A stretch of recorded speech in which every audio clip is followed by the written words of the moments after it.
We are standing with filmmaker Joshua Dawson. Say hi to the folks. Hello. So Joshua, a couple of questions. First, I want to talk to you a little bit about the last film that you shot. What was it and what was it about? Give us the short version. Okay. It's called The Curse of the Paladin Rome.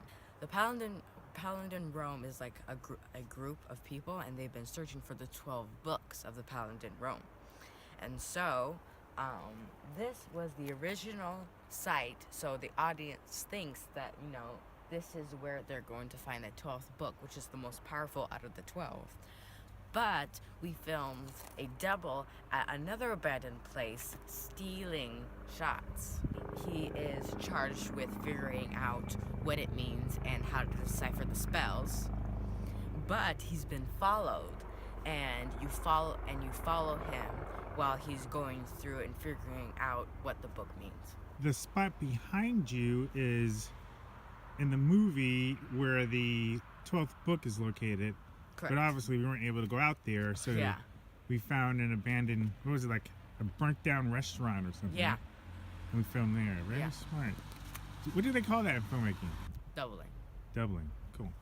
That film was part of a series that you've been doing. What's that series called? Spontaneous Cinemas. Spontaneous Cinemas. What are those exactly? Spontaneous Cinemas is where my dad and I go out and make films right on the spot. So we think of an idea, and then once we have the idea, we pick a good background, and then we film with my dad's iPhone. Then once we have everything together, we go back home, I edit it, find music for it, or make my own music in that case, and then it's complete. What has that experience been for you? What's it been like? It's actually been really cool, like just making a film like on the spot, and I think it's a good way of storytelling, but without, all the money and expenses and props and everything. So I think it's just like a fun way to tell a story, but spontaneously. So you have to be resourceful. Resourceful is where you have to use your imagination to come up with things. What have you learned about that?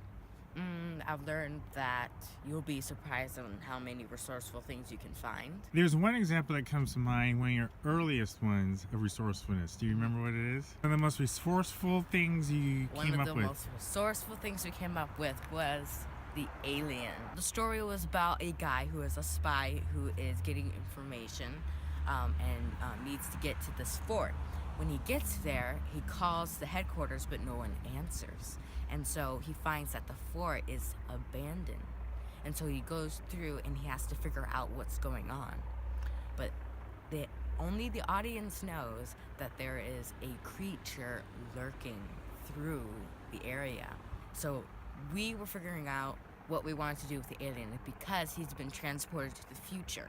And so we wanted to figure out what are we going to do for the alien. Are we not going to see him? Are we going to do something else? But we came across a thick hunk of long, swivelly seaweed. And so we decided to use that for the alien.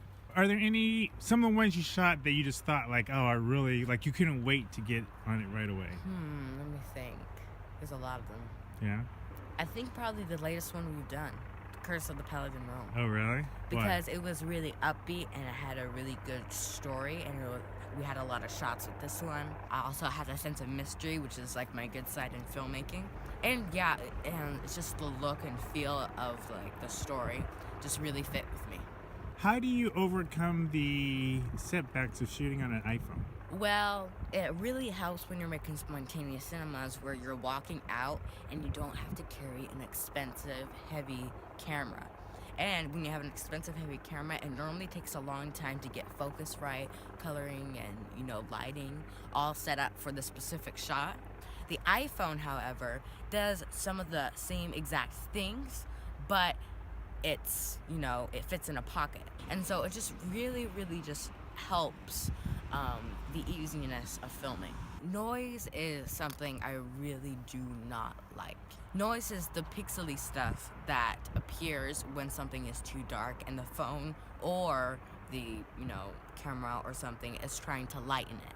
And so sometimes expensive cameras can work around that. So that's the downside. looking back on some of my other films, especially my other big film, The Elite Enforce, where I had other actors and characters, some things I realized, and some things I wish I could go back and change or do this and that. It really helps me, and especially I've been taking a lesson called lynda.com, and that has also taught me about filmmaking and screenwriting and all the different tactics to filmmaking. And I hope that with my next upcoming film that I can be a little bit better with my choices. What advice would you give to other maybe kids your age or even adults who want to get into filmmaking that have never done it before? If someone wanted to do this, I would just say start doing it. Like, just either take out your phone or iPad, because basically filmmaking is about like the story and the quality and all that stuff put together. And so if you have a really good story, or you just want to try out these different tactics, the machine you probably need is probably right in your pocket right now, or you're watching it on that device right now. And so I would just use what you have so you can build up on your progress. And then once you get to a high level, then you can move to the more experienced stuff so you can be a better filmmaker. You can find all these masterpieces of work at my YouTube channel called You Can Call Me Joshua.